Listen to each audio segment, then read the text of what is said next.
Venga, camaradas, ¿cómo estáis? Bueno, yo estoy bien.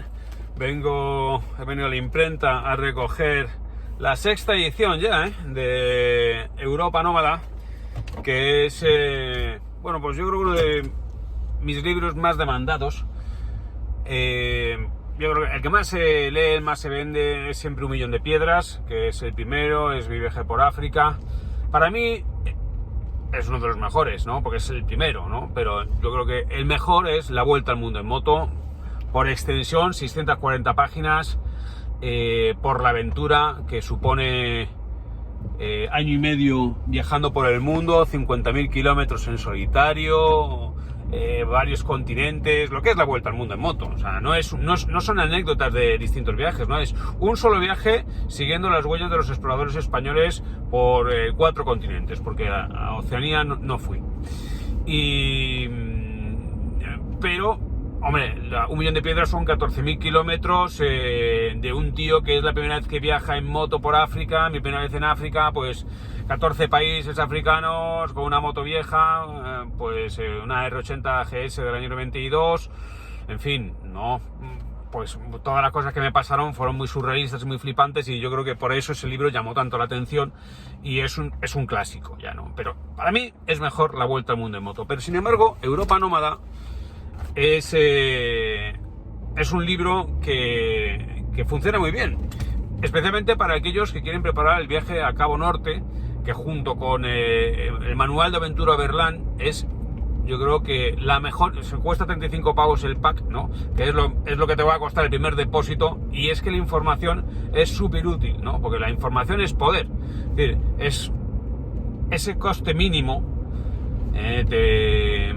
para aquellos que quieren planear el viaje a Cabo Norte tanto en verano como en primavera para ver la nieve, porque hay dos diferencias, ¿no? O sea, cuando viajas a Cabo Norte en verano, ¿qué es lo que ventajas?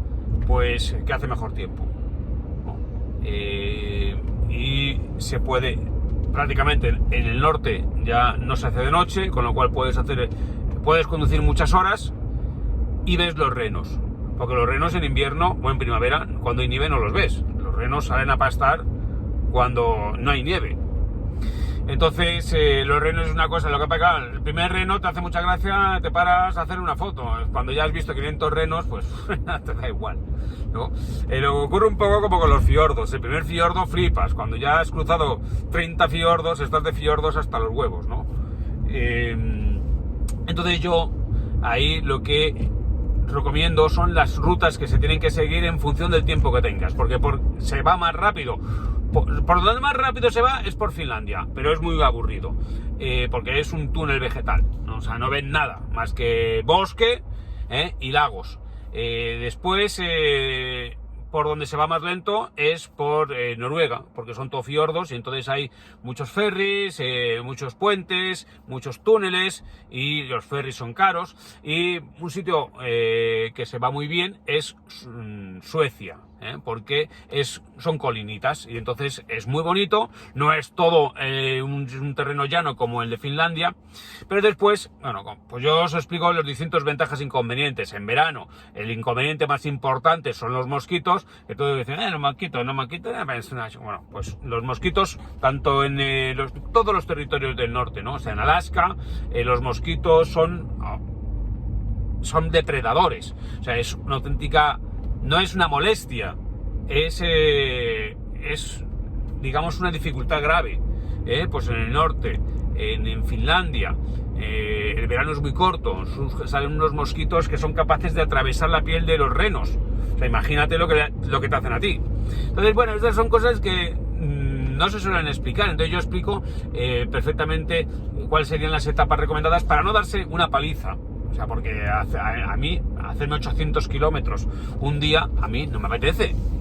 O sea, entonces yo te cuento, cuando tienes menos de un mes de vacaciones, es decir, entre 25 días y 28 días, pues cuál sería una ruta para hacerla desde Madrid hasta Cabo Norte y volver en ese tiempo sin pegarte un palizón ningún día, y además adaptando los kilómetros a los países. No es lo mismo hacerse 500 kilómetros por Francia por autopista que hacerse 500 kilómetros por Noruega. que eso en un día es un auténtico palizón, no te los haces. O estás todo el puto día encima de la moto y no te puedes parar ni hacer una foto.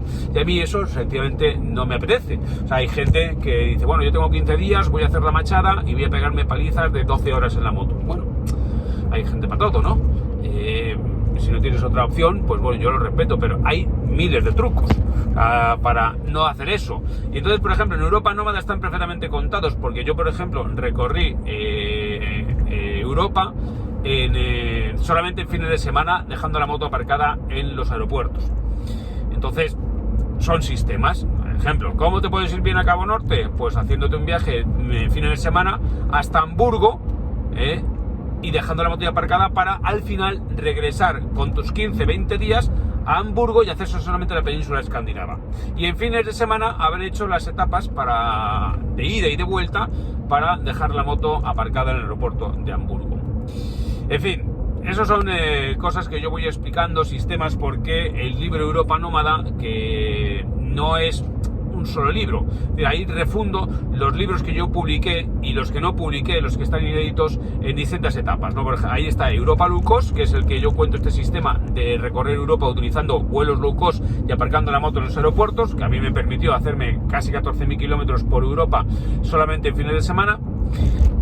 Después está incluido el libro La fuga del náufrago, que es un libro sobre los náufragos de la Armada Invencible en Irlanda, y por tanto es un recorrido por Irlanda súper chulo, que además te va a permitir, si vas a Irlanda siguiendo ese itinerario, te va a permitir visitar los sitios donde hubo naufragios de barcos españoles y seguir la huella del capitán Francisco de Cuéllar, que es un náufrago español que sobrevivió por allí huyendo de los ingleses. Entonces eso le otorga a tu ruta un contenido histórico emocional muy interesante.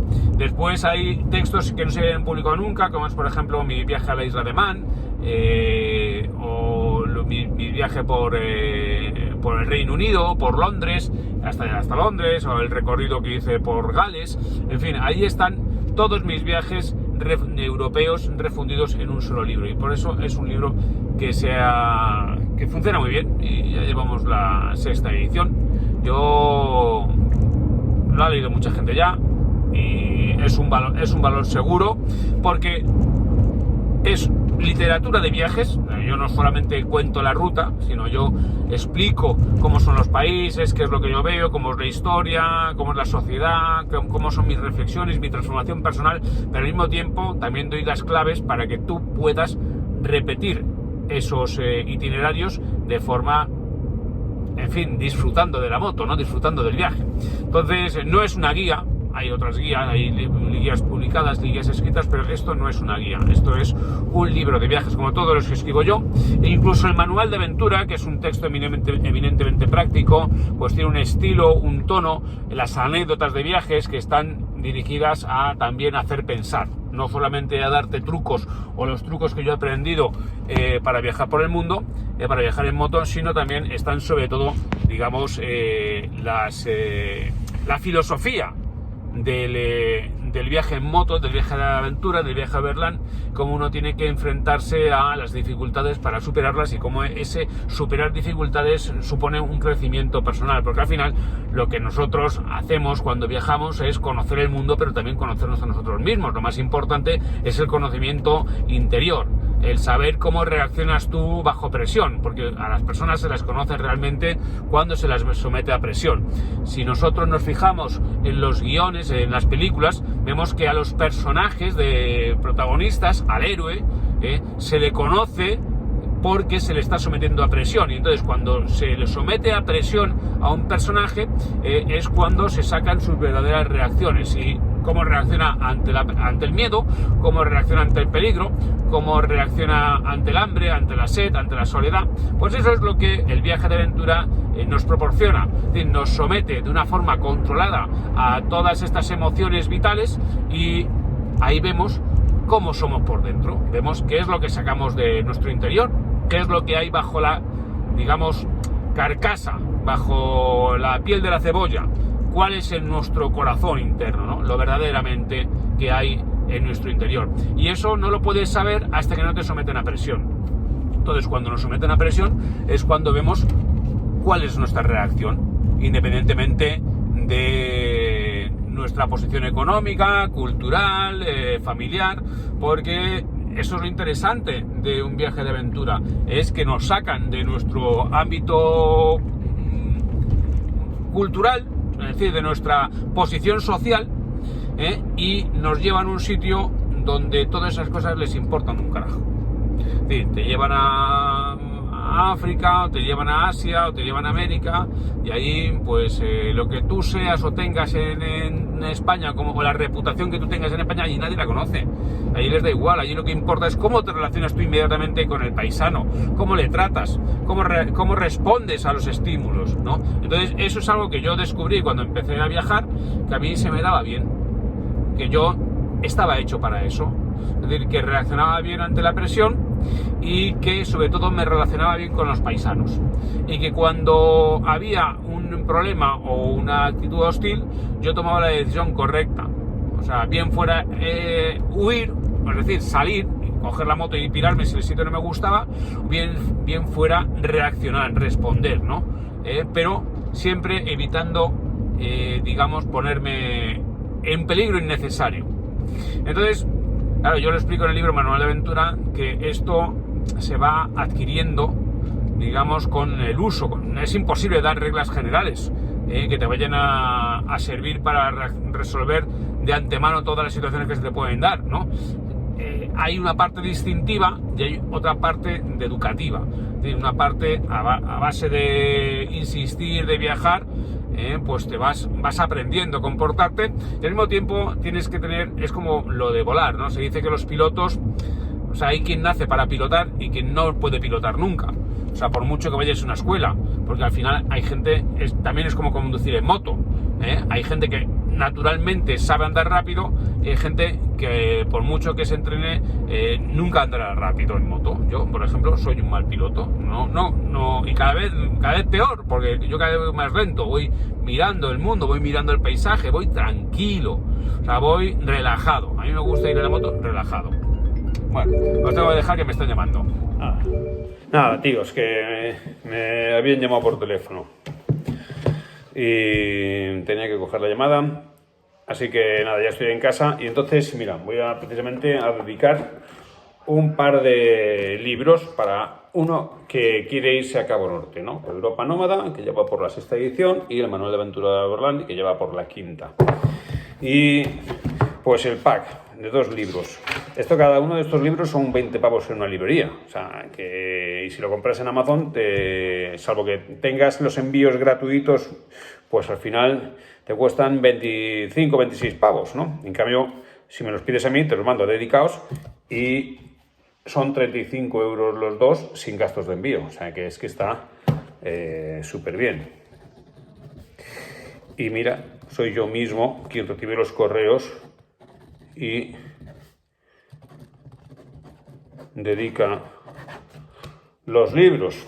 Así que, hombre, tener la posibilidad de que te lleguen los libros dedicados por el autor, pues a mí me parece interesante, y sobre todo que tienen mucha información relevante. Pero bueno, lo más importante de la literatura, yo entiendo que es que nos aporta conocimiento, nos entretiene, nos permite vivir otras vidas, utilizar el cerebro de otra persona para ver las cosas con su punto de vista, y que nos enriquece. Entonces,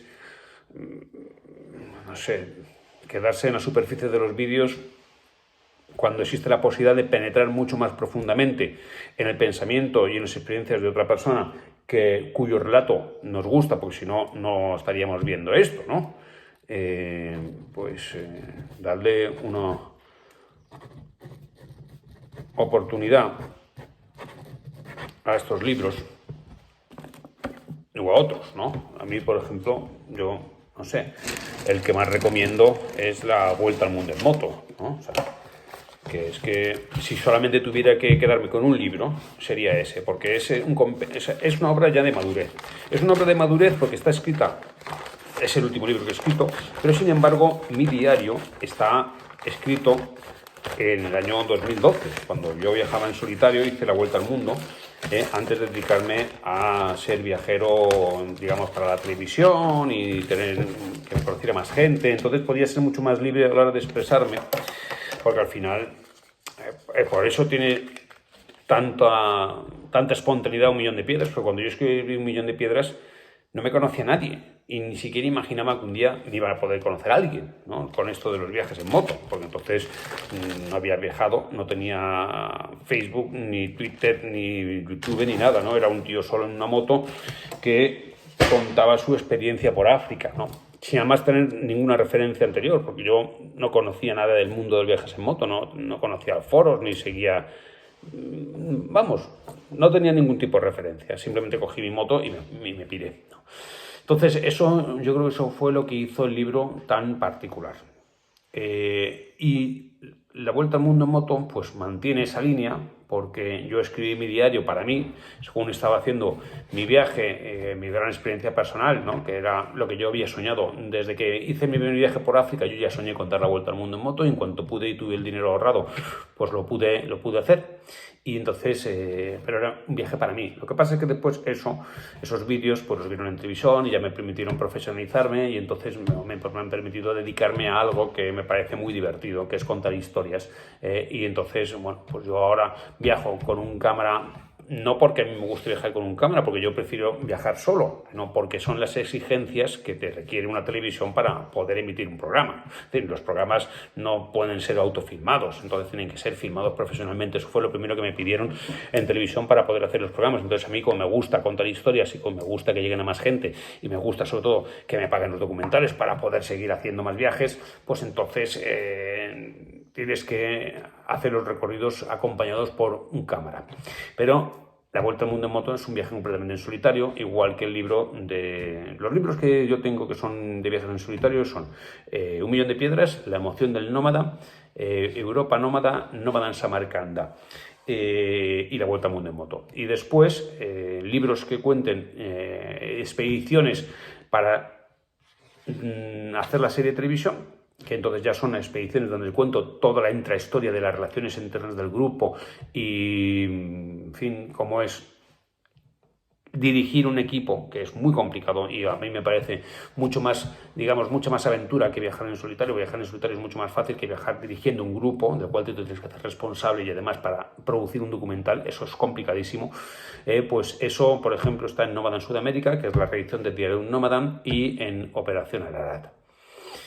Así que nada, muchachos, bueno, seguiremos informando, porque yo tengo un montón de cosas en las que pensar, ¿no? O sea, el mundo está muy raro, hay muchos elementos dispersos de información que me van a dar para hacer vídeos sobre temas, digamos, conflictivos, políticos, de opinión, pero hoy quería hablaros de esto, simplemente para mí, siempre que voy a la imprenta a recoger un libro, ¿no?, que se reedita, pues es motivo de alegría, y quería compartirla con vosotros. Así que nada, si tenéis interés en leer alguno de estos libros, entráis en miquelsilvestre.com y ahí tenéis un formulario, me lo pedís y yo los envío dedicado con muchísimo gusto, porque lo hago yo personalmente con estas manitas, dedicándole a cada uno de vosotros que lo pide tiempo, cariño y atención. Very good, my friends.